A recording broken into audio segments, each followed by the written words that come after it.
এদেশের উন্নয়ন অগ্রগতির প্রগতির বিকল্প নাম বিএনপি, গণতন্ত্রের বিকল্প নাম বিএনপি। এই দেশের উন্নয়ন করেছে বিএনপি, এই দেশের স্বাধীনতা সার্বভৌমত্ব রক্ষা করেছে বিএনপি, স্বাধীনতা এনেছে শহীদ রাষ্ট্রপতি জিয়াউর রহমান। এই দেশের উন্নয়ন, গণতন্ত্র, প্রগতির সব কিছুর জন্য বিএনপি আজীবন সংগ্রাম করে গিয়েছে।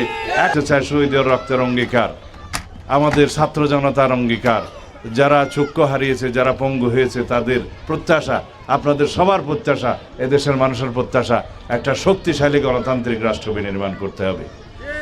এদেশের সকল মানুষের প্রত্যাশা, জনমানুষের প্রত্যাশা, জুলাইয়ের ছাত্র গণ অভ্যুত্থানের প্রত্যেকটি শহীদের রক্তের প্রত্যাশা, এদেশের শক্তিশালী গণতান্ত্রিক রাষ্ট্র বিনির্মাণ করতেই হবে ইনশাআল্লাহ।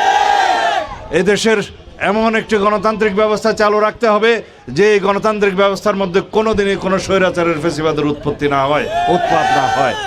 যারা এই দেশে ফ্যাসিবাদী শাসন ব্যবস্থা কায়েম করেছিল, শেখ হাসিনা, আওয়ামী লীগ, তারা এই দেশ থেকে বিতাড়িত হয়েছে।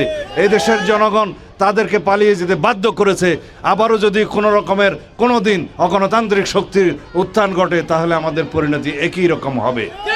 সুতরাং আমরা সবাই দেশের মালিকানা ফেরত পেয়েছি, অবরুদ্ধ গণতন্ত্র মুক্ত করতে পেরেছি। সেই গণতন্ত্রকে আরো শক্তিশালী করতে হবে, যাতে করে আমরা সবাই মনে করি আমরা প্রত্যেকেই এই রাষ্ট্রের মালিক।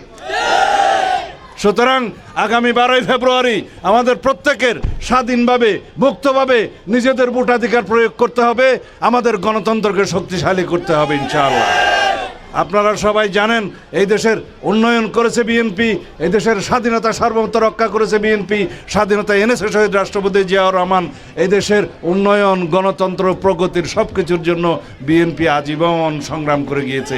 এখনো পর্যন্ত ঐক্যবদ্ধভাবে জনগণকে সাথে নিয়ে আগামীতে আমরা ইনশাআল্লাহ এমন একটি সমৃদ্ধশালী, সাম্যভিত্তিক, মানবিক মর্যাদা ভিত্তিক, সুবিচারের বাংলাদেশ প্রতিষ্ঠা করব।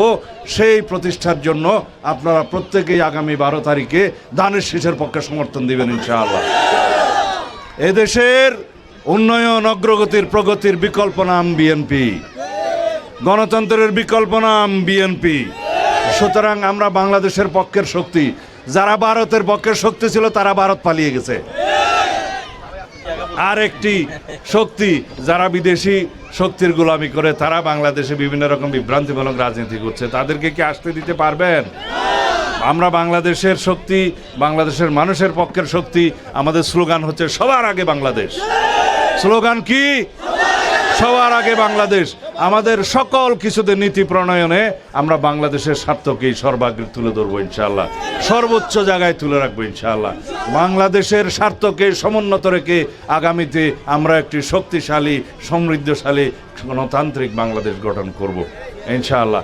সেই জন্য আগামীতে 12 তারিখ ফেব্রুয়ারিতে সকাল থেকে সন্ধ্যা পর্যন্ত সবাই আপনারা ভোট কেন্দ্রে যেয়ে এইবার 17 বছর পরে আপনাদের কাঙ্ক্ষিত একটি গণতান্ত্রিক ভোট আপনারা প্রদান করবেন। যে ভোটের জন্য আমরা ভোটাধিকারের জন্য 16-17 বছর অবিরাম সংগ্রাম করেছি, রক্ত দিয়েছি, শহীদ হয়েছি, এই দেশ থেকে ফ্যাসিবাদ মুক্ত করেছি ইনশাআল্লাহ।